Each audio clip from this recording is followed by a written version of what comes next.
Pada video sebelumnya saya sudah menjelaskan cara merangkai sistem pengapian konvensional. Kalian bisa melihat pada link deskripsi di bawah ini. Silakan kalian klik. Oke, terima kasih. Kita akan bahas cara kerja sistem pengapian konvensional. Nah,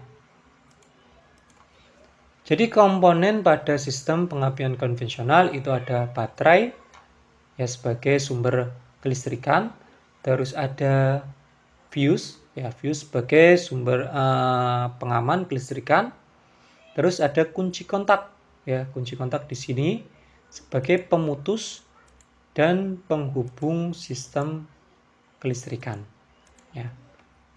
Terus di sini ada coil ya, coil pengapian. Ini berfungsi untuk menaikkan tegangan baterai 12 volt menjadi tegangan di atas 10.000 volt ya.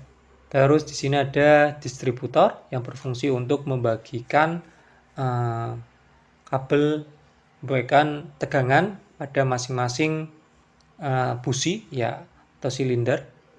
Sini terus ada kabel tegangan tinggi ya, terus ada busi. Oke, kita yang pertama arus dari baterai ya. Arus dari baterai akan masuk ke fuse ya. Akan masuk ke fuse, terus masuk ke kunci kontak. Ini masuknya ke kunci kontak melalui terminal B, terus keluarnya melalui terminal IG kunci kontak. Arus akan masuk ke coil ya, plus coil ya. Plus coil, terus nanti akan keluar ke min coil. Nah, di dalam coil ini ada beberapa komponen ya. Yang pertama ada kumparan primer yang warna biru ini ya, masuk ini kumparan primer yang warna biru, terus keluarnya ke min coil ya, ke min coil. Terus ada lagi kumparan sekunder ya. Kumparan sekunder itu yang menghubungkan min coil ke terminal tegangan tinggi ya, tegangan tinggi. Terus yang hitam ini merupakan inti besi ya. Nah, perbedaan antara kumparan sekunder dan kumparan primer ya. Kalau kumparan primer itu lilitannya besar atau kumparannya besar, sedangkan jumlahnya lebih sedikit dari kumparan sekunder. Sedangkan kumparan sekunder atau sekunder coil itu jumlahnya banyak, tapi diameter lilitan itu kecil ya. Nah, itu perbedaannya. Oke, masuk melalui plus coil, keluar melalui min coil. Nah, terus ini akan disalurkan ke distributor ya. Lebih tepatnya ke platina ya, ke platina. Nah, platina ini ya yang ada di distributor. Jadi fungsi distributor ya sebagai pemutus arus dan pembagi tegangan tinggi. Nah, untuk yang memutuskan arus ya, ini ada platina ya. Platina ini berfungsi untuk memutuskan arus dari kumparan sekunder ya yang masuk ke distributor ini. Nah, ini akan terputus ya. Ya ini fungsi dari platina.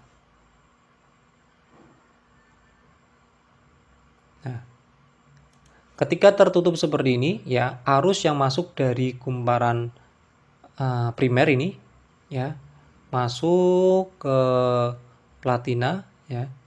Sini ke kontak point, terus langsung ke massa. Karena arus listrik itu akan mencari massa terdekat. Nah, massanya mana ini? Ya, karena ini massa terdekat. Oke, itu ketika kontak point atau platina itu tertutup. Nah, kita jalankan lagi. Nah, platina ini akan membuka ya ketika menemui tonjolan ini. Ya, tonjolan ini. Nah, ketika ini terbuka, berarti arus dari primer coil ini akan terputus secara tiba-tiba dan akan terjadi kemagnetan atau induksi diri ya pada coil, sehingga nanti kumparan sekunder ini akan menghasilkan tegangan tinggi. Ya.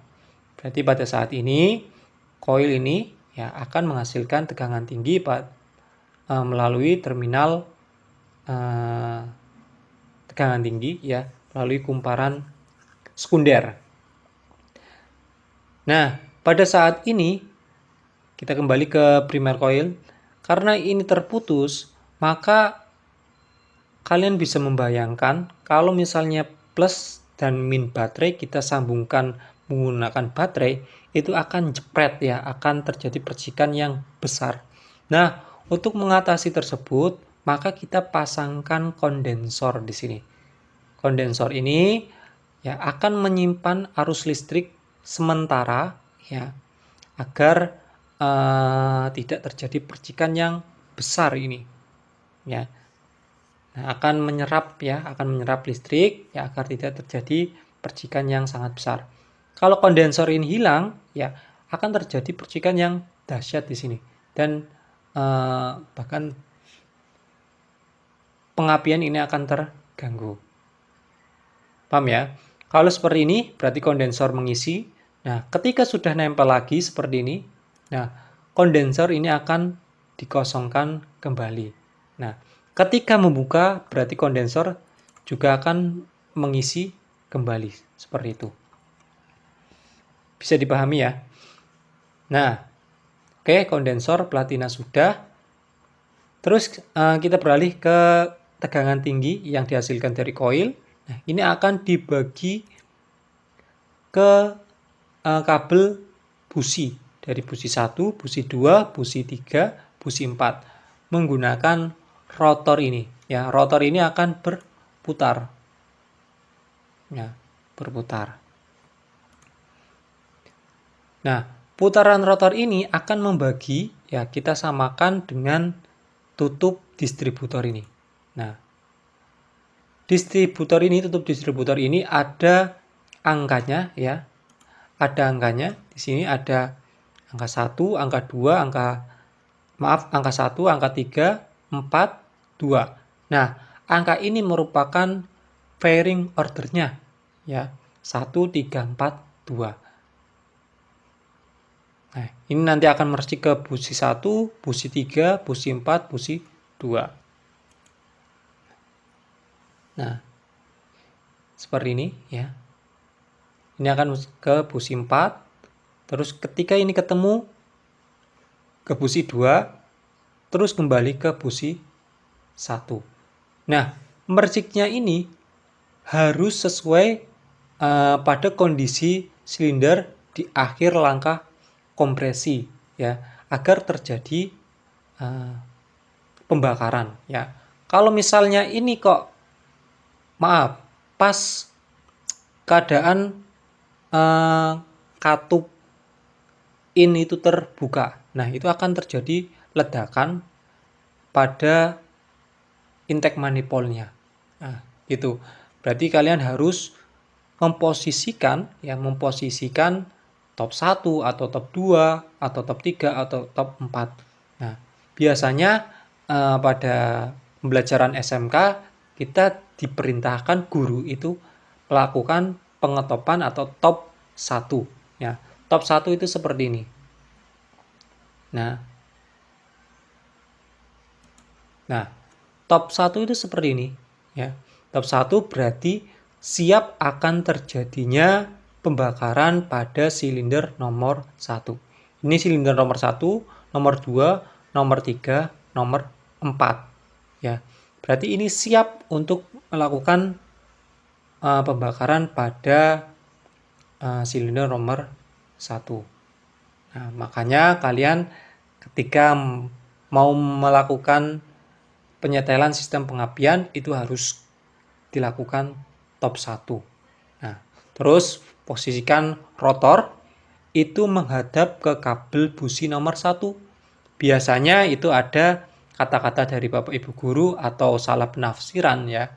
Rotor itu harus menghadap ke silinder nomor 2. Nah, ternyata itu kurang tepat. Ya, yang tepat rotor itu menghadap ke kabel busi nomor 1. Posisinya seperti ini. Oke. Mungkin kalau ada pertanyaan silakan kalian bisa komen pada video ini ya. Apa yang kurang ya. Masih banyak yang harus dibahas ya. Dari vacuum advancer ini juga belum saya bahas. Nanti kita akan buat videonya. Terus ada governor advancer. Ini bagaimana cara kerjanya.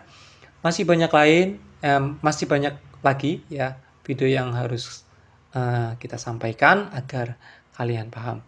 Silakan komen, subscribe, dan share. Terima kasih. Sekian dari saya. Kurang lebihnya mohon maaf. Assalamualaikum warahmatullahi wabarakatuh.